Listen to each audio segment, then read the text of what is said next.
매일 공감 연습 강의 세 번째, 1장 공감대화법, 공감과 연민, 동정의 차이점에 대해서 알아보도록 하겠습니다. 공감과 연민, 동정의 차이점을 아시나요? 공감을 잘하려면 그 차이를 명확하게 알고 있어야 한다고 합니다. 공감을 위한 생각에 대해서 한번 생각해 보겠습니다. 첫 번째는 서두르면 안 됩니다. 서두르다 보면 어떤 일이 일어날까요? 첫 번째로는 상대의 말을 경청하지 못합니다. 두 번째로는 자신의 문제와 씨름하는 잘못을 하게 됩니다. 생각 두 번째는 서로 다르다는 생각을 해야 합니다. 인간은 다 다릅니다. 근데 서로 같다고 생각하면 여러 가지 문제가 나타납니다. 어떤 문제가 나타날까요?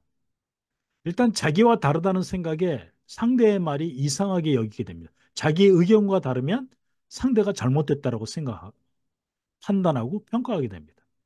그 다음에 상대를 자신과 같아지도록 만들기 위해서 억지를 쓰거나 강요를 하게 됩니다. 세 번째로 서로 다르다라고 생각을 하면 있는 그대로 수용하고 존중하게 됩니다. 즉, 공감을 할 수 있게 됩니다. 공감의 연민의 차이인데요. 연민, 동정이라고 하고요. 영어로는 sympathy라고 합니다. 가장 좋은 예가 그 라과디아 판사의 판결입니다. 이게 1930년대 상점에서 빵 한 덩어리를 훔치고 절도 혐의로 기소된 노인이 재판을 받게 되었을 때 라과디아 판사의 판결입니다.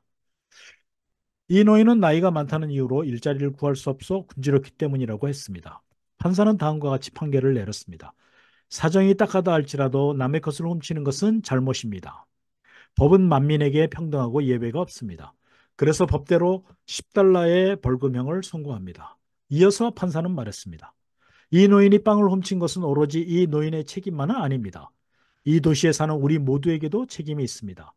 살기 위해 빵을 훔쳐야만 할 정도로 어려운 상황임에도 도움을 주지 않고 방치한 책임입니다. 그래서 저에게도 10달러의 벌금형을 내리겠습니다. 동시에 이 법정 방청석에 앉아있는 여러 시민들께서도 십시일반 50센트의 벌금형에 동참해 주시기를 공고합니다. 이렇게 거둬진 돈이 57달러 50센트였다고 합니다. 판사는 그 돈을 노인에게 주도록 했습니다. 참 명쾌하고도 정말 좋은 판결이었죠. 여기서 이제 중요하게 생각해야 될 것은 이 연민이란 것은 한 사람이 다른 사람의 고통이나 불행, 그리고 그것을 줄이고자 하는 소망을 보고 마음이 동할 때 생기는 느낌이나 감정인데요. 이 연민의 특징은 자기 중심이라는 것입니다. 자기 중심. 그래서 그 폴코 키츠와 마뉴엘 티슈의 마음의 법칙이라는 책에 보면 이런 이야기가 나와 있습니다. 동정하는 사람은 의미 있는 해결책을 찾을 수가 없다. 왜냐하면 감정에 사로잡혀 현실을 바라볼 수 없는 상태에 이르고 객관성을 유지하기 어렵게 되는 측면이 있기 때문이다. 이렇게 동정하는 것이 좋을 때도 있지만 잘못되면 객관성을 유지하기 어려워서 문제를 해결할 수 없다라고 바라보고 있는 겁니다. 그 공감이란 무엇이냐? 공감은 엠퍼시라고 합니다. 엠퍼시. 다른 사람의 처지에서 생각하고, 즉 상대방 관점입니다. 아까 동정은 자기중심 관점이었죠. 다른 사람의 마음과 행동 등을 이해하려는 능력입니다. 이 원어의 뜻은 라틴어와 독일어로 되어 있는데요. 느낌 속으로, 상대의 느낌 속으로 들어가다라는 뜻이 있고요. 1920년대 미국의 심리학자 에드워드 티치너가 이 연민과 구별되는 단어를 생각하다가 처음으로 공감이라는 단어를 사용하게 되었다라고 합니다. 그러면 공감과 동정의 차이점에 대해서 한번 표를 만들어서 제가 구분해 보았습니다. 공감, 엠퍼시, 그 연민, 동정, 심퍼시. 공감과 그 연민의 차이점은 관점의 문제입니다. 공감은 상대방 관점, 연민은 나의 관점.